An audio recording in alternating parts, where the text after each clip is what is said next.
क्या आपको पता है सच में कुछ ऐसे पौधे होते हैं जो एक साथ 1000 फ्लावरिंग करते हैं। कुछ ऐसे बेल वाले पौधे हैं जो आपके गार्डन को कभी अकेला नहीं छोड़ते, हमेशा फूलों से भरे रहते हैं। और उनके डोरमेंसी पीरियड में यानी सर्दियों में हमारे पास विंटर्स के बहुत ही सुंदर सुंदर फूल होते हैं, तो हमें उनकी कमी महसूस नहीं होती। बाकी साल के 7-8 महीने फ्लावरिंग करते रहते हैं।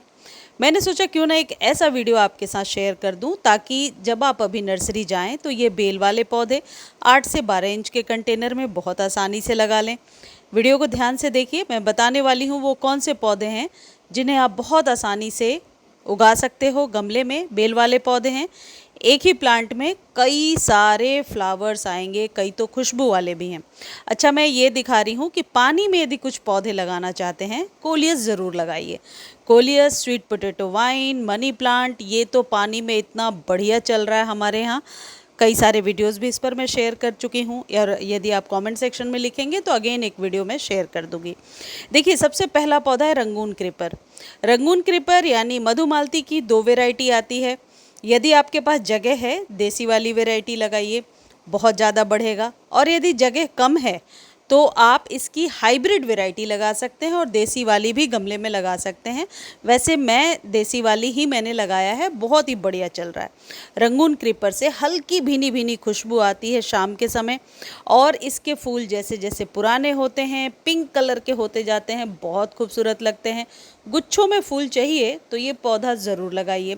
इसके पहले जो येलो फ्लावर दिखाया था वो गोरी चोरी का पौधा था, उसमें भी गुच्छों में फूल खिलता है, और यही सही टाइम चल रहा है इन पौधों को लगाने का। कंटेनर साइज़ बड़ा रखेंगे तो छोटी बालकनी में यदि धूप भी आती है तो आप बहुत ही बढ़िया इस पौधे को चला सकते हैं। 12 इंच के कंटेनर में लगा दीजिए। अब कई लोग कहेंगे लगाया तो था लेकिन चलता नहीं है, ये गमले में बहुत आसानी से चलता है। वर्मी कंपोस्ट डालिए 15 दिनों पर एक बार, और थोड़ी थोड़ी पिंचिंग करते रहिए। बहुत ज़्यादा पानी नहीं देना है, नहीं तो पत्तियाँ पीली होकर गिरेंगी। ये है टिकोमा। टिकोमा के और भी कलर्स आते हैं, और टिकोमा एक ऐसा लताओं वाला पौधा है, परमानेंट पौधा है, लेकिन थोड़ा मुझे लगता है इसको संभालना थोड़ा डेलिकेट रहता है मेरे लिए, क्योंकि इसकी जो पतली स्टेम है ये अक्सर ब्लैक होने लगती है, सूखने लगती है। तो मैं जो पौधे संभाल नहीं पाती उनको वर्मी कंपोस्ट 15-15 दिनों पर देती हूँ ताकि जड़ें मजबूत बनी रहें। डीएपी के 4-5 दाने डाल देती हूँ जिससे कि ये पौधा चलता जाता। हालांकि ये कटिंग से भी लगता है लेकिन मैंने कभी लगाया नहीं है।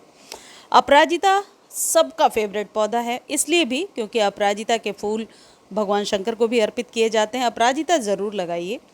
हालांकि बीजों से लगाने का समय तो अब चला गया है, लेकिन इसके 2-3 जो भी कलर्स नर्सरी पे इजीली अवेलेबल हैं, वाइट और ब्लू तो बहुत इजीली मिल जाता है। इसको लगा लीजिए बड़े कंटेनर में। धूप इन सभी पौधों के लिए ज़रूरी है। और ये तो मैं सच बताऊं आपको, ये मेरा one of the favourites plant है, खासकर खुशबू वाला पौधा, एक साथ 1000 फूलों वाला पौधा, ये ज़रूर लगाइए। क्लेमेटिस है, रंजाई का पौधा, परमानेंट चलता है। इसे अभी आप नर्सरी से ख़रीद सकते हैं। अब आप देखिए 12 इंच के कंटेनर में कितने फूल खिले हैं, और बालकनी में जाते ही या टेरेस पर लगाया है तो टेरेस में जाते ही बिल्कुल खुशबू, इतनी अच्छी खुशबू आती है। तो कोई खुशबू वाला बेलों वाला पौधा लगाना चाहते हैं तो रंजाई का पौधा ज़रूर लगाइए। पानी डेली चाहिए इस पौधे को। ये जितने भी हेवी फ्लावरिंग वाले प्लांट होते हैं, एक आपको आप यूँ कह लीजिए कि एक ऐसा टिप बता देती हूँ कि यदि पत्तियाँ और बहुत ज़्यादा फ्लावरिंग हो रही है तो उस पौधे को खाना भी ज़्यादा चाहिए होगा। तो 15 दिनों पर फर्टिलाइज़ करने का एक नियम बना लीजिए। हालांकि मैं वीडियोस में बहुत सारे ऑर्गेनिक खाद भी बताती रहती हूँ, इसलिए आज खाद की बात उतनी नहीं कर रही हूँ। और कैलन कोई यदि पहले से है आपके पास तो उसको फ्लावरिंग के लिए अब रेडी करना होगा, वो वीडियो में आगे मैं बताऊंगी। अभी फ़िलहाल बेल वाले पौधों के बारे में बता रही हूँ। इसको मेन गेट पर भी आप लगा सकते हैं। मेन गेट पर बहुत आसानी से ये ऊंचाई तक चला जाएगा, और एक साथ बहुत सारी फ्लावरिंग इसमें होती हैं। अब ये जो पौधा है ये अलामांडा है। 4 से 5 कलर तो मेरे पास है। अलामांडा ज़मीन में भी बहुत अच्छे से लग जाता है और बहुत आसानी से चलता है। पानी कम चाहिए इस पौधे को, ज़्यादा पानी देने से अक्सर ख़राब होने लगता है। गुच्छों में फूल देता है, और इन सभी पौधों को आप ऐसी जगह पे रखिए जहाँ मॉर्निंग से लेकर इवनिंग तक की धूप मिलती रहे। अलामांडा को लगाने का भी ये सही टाइम चल रहा है। हालांकि खुशबू तो नहीं आती है इससे, लेकिन इस पौधे की ऊंचाई बहुत हो जाती है यदि ज़मीन में जगह है। यदि टेरेस पर लगा रहे हैं या बालकनी में लगा रहे हैं, हमेशा 12 इंच के कंटेनर का चुनाव कीजिए।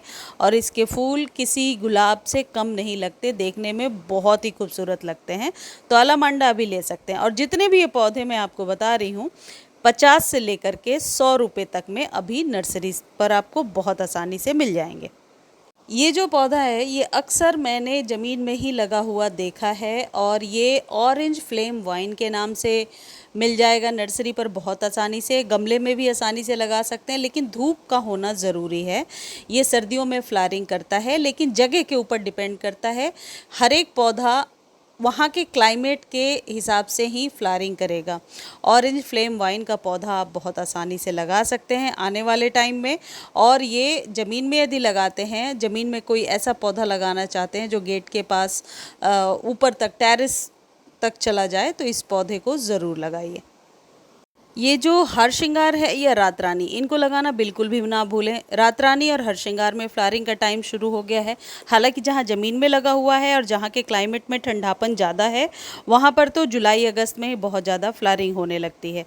लेकिन हमारे यहाँ जैसे जैसे अक्टूबर का मंथ आएगा, इसमें बहुत अच्छी फ्लावरिंग होगी। लेकिन रात रानी मेरे यहाँ नीचे सोसाइटी में लगी हुई है और उसमें फ्लावरिंग हो रही है।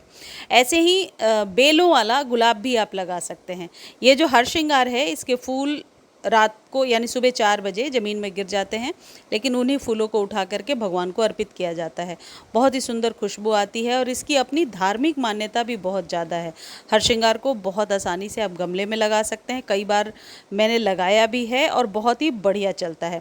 ओवर वाटर से इसकी पत्तियाँ जलने लगती हैं, इस बात का आप ध्यान रखें।